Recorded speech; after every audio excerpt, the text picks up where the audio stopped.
nuestro compañero Waldo Matus, a quien me da mucho gusto saludarlo y darle la bienvenida. ¿Cómo estás, Waldo Matus? Buenos días. Hola Sosimo, buenos días. Espero que todos se encuentren muy bien por allá. Muchas gracias. Igualmente, pues hoy nos propones un cartón, por supuesto que a propósito de esta tragedia, es titulado Maltrato al Migrante. Y pues sí, es un cartón crítico, por supuesto, como tiene que ser ante un hecho tan doloroso y que pues nos avergüenza, porque por supuesto que sí es algo que nos avergüenza ante los propios hermanos de otros países el que haya ocurrido esta tragedia, más allá de las responsabilidades que tiene el propio Estados Unidos al meternos en un problema así, pero por supuesto que aquí hay responsabilidades y sí, desde aquí también hemos estado demandando que se esclarezca y se deslinden las responsabilidades ante este hecho, Waldo. Sí, Sosimo, fíjate que tocas puntos importantes respecto de este tema porque para mí como caricaturista, ahorita voy a hacer este planteamiento desde mi perspectiva como caricaturista, es un tema bien complicado de abordar porque, bueno, por un lado, es un tema demasiado recurrente que hemos padecido y que hemos visto desde hace muchos años y que sigue ahí y no se encuentra una solución y a veces abordar estos temas tan reiterativos de forma contundente y al mismo tiempo original, sin además herir la sensibilidad y las susceptibilidades propias de un caso tan grave o de estos casos tan lamentables, pues resulta muy, muy complicado. Por otro lado, como ustedes saben, el debate político está terriblemente contaminado. Ya vimos a actores políticos de oposición haciendo estridencia, aprovechándose de la tragedia, gritando como según ellos regañando al actual gobierno como si esto no fuese algo que se viene arrastrando desde hace un montón de años y como si no hubieran culpabilidades compartidas, como bien dices, tanto en México como en Estados Unidos. Eso que tú tocas o ese tema que tú tocas sobre Estados Unidos es muy relevante. Ustedes mismos lo han mencionado, porque en Estados Unidos nos ofrecen ayuda hace apenas algunos días y siguen con eso, de que pretenden enviar militares para apoyarnos, según ellos, en labores de seguridad para combatir al narcotráfico y para enviar armas y para enviar militares, para eso sí están, pero muy puestos. Pero ¿qué tal para hablar de migración, para apoyar, en lugar de apoyarnos en ese tema, siguen propiciando que esto se vuelva una situación todavía más caótica, más lamentable? Y bueno, la otra dificultad con la que uno se topa es, bueno, desde qué perspectiva debo abordar este hecho? ¿Lo tomo desde la actitud que ya sabemos cuál es de la oposición o me enfoco específicamente en la situación que están viviendo los migrantes, en la crisis humanitaria que se está viviendo en la frontera de nuestro país? Y bueno, pues cuando uno pone en la balanza se da cuenta de que la situación es tan lamentable, es tan grave, y lo que viven los migrantes es pues una situación tan dolorosa que creo que se debe de abordar de la forma más crítica posible para que pues cada quien desde su trinchera contribuya para que se tomen las medidas necesarias, creativas, para pues si bien a lo mejor no resolver, porque hay muchas cuestiones de geopolítica, de economía en nuestro entorno y en distintos países, que esos, mientras no se modifiquen, pues esto no se va a solucionar. Pero lo que nos corresponde, la parte que nos toca, eso sí, es indispensable que se tomen medidas y espero que esto se haga, ¿no? Buenos días, Waldo Matos. Pues totalmente de acuerdo contigo y también señalar esta otra parte, este problema del Instituto Nacional de Migración, su propia perspectiva respecto de los migrantes, la criminalización que sistemáticamente ocurre, pues es un tema estructural, un tema que venimos arrastrando desde los sexenios pasados, cuando se toleraba pues situaciones como las de ahora, incluso se justificaban, lo cual pues por supuesto nos habla de una política totalmente deshumanizada, y decir que pues no porque sea un problema que venimos arrastrando desde hace varios sexenios, vamos a nosotros convalidar una circunstancia tan terrible como lo que ocurre en estas estaciones migratorias contra pues personas en situación de vulnerabilidad. Todos los migrantes pues ya de por sí son vulnerables, tienen una situación de vulnerabilidad por pues haber sido desplazados de sus lugares de origen por diversas circunstancias, entre ellas por pobreza o por violencia. Y por supuesto esta otra parte que tiene que ver con el hecho de que la transformación lamentablemente no ha llegado al Instituto Nacional de Migración, y eso se tiene que atender ya inmediatamente, generar políticas públicas acordes con una visión que respete los derechos humanos de las personas en situación migratoria, y por supuesto todo lo que tenga que ver con limpiar a esta institución ya de manera inmediata de personas que no tengan la capacidad para reconocer en los otros pues primero que se trata de seres humanos, segundo que están en una situación muy vulnerable, tercero que tienen pues sus derechos humanos deben estar absolutamente garantizados en nuestro país. Y pues no olvidar también que este tipo de tragedias pues vienen ocurriendo desde hace tiempo, y ya no se puede seguir obviando este tema, hay que profundizar en ya atender esta circunstancia, pero como bien dices, Waldo, pues también es un tema que atañe a las políticas bilaterales, ¿no? Sobre todo en el caso de Estados Unidos. Sí, sí, Nancy, creo que lo dijiste todo perfectamente. Otro elemento que yo añadiría, porque me ha tocado observarlo desde mi trabajo, es que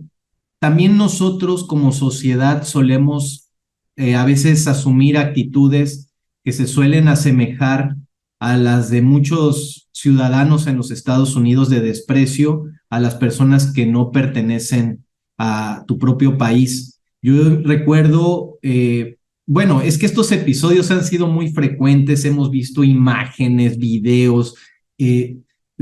no es la primera vez que mueren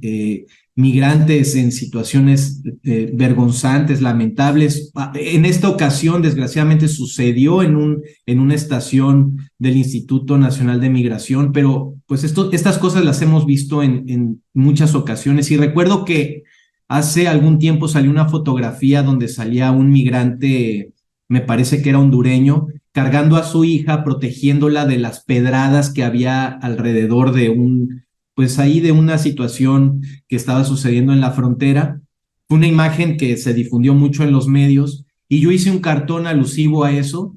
y me empezaron a atacar en redes sociales personas, o sea, ya no eran, digamos, bots, sino que era gente, mexicanos, molestos con la presencia de los migrantes en México. Entonces, también creo que nosotros como sociedad debemos de hacer esa labor de autocrítica y entender pues que no son delincuentes, porque eso es lo primero que sucede, ese es el trato que se les da tanto en el Instituto Nacional de Migración como también por parte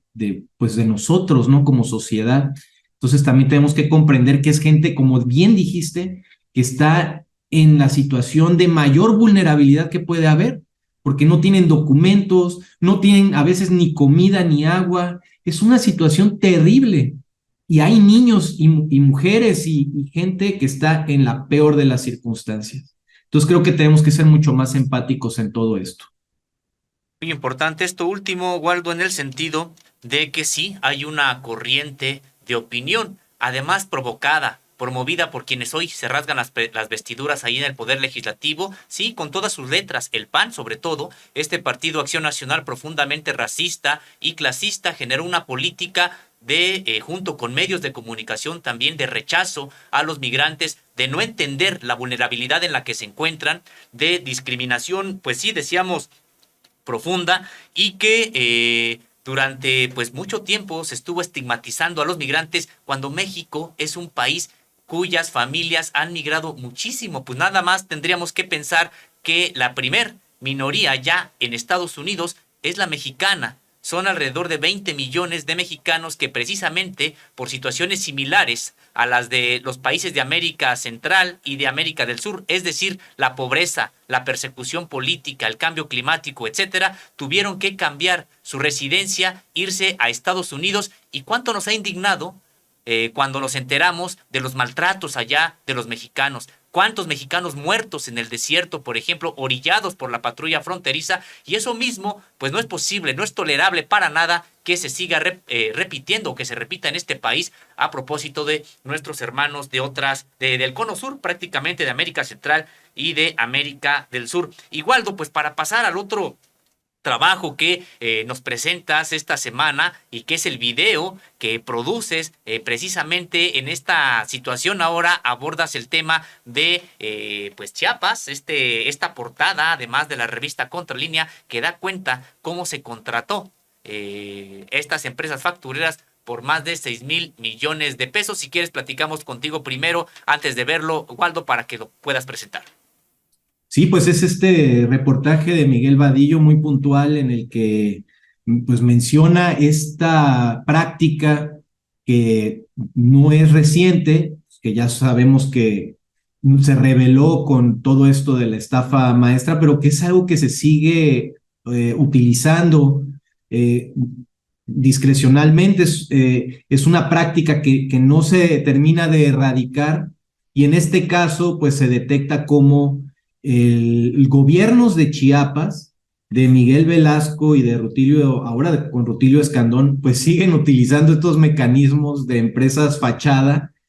pues para hacer negocios, para dar contratos, y pues hasta una empresa de limpieza hay por ahí. Me llamaba la atención porque pues es una manera de lavar dinero, y ya descaradamente hasta utilizan una empresa de limpieza que no existe. Y las cantidades de las que se habla pues no son menores. O sea, hablar de más de 6,000 millones de pesos, pues sí son cantidades bastante importantes. Entonces, pues me parece muy oportuno que la revista Contralínea también aborde estos temas que tienen que ver con corrupción. Vamos a ver el video.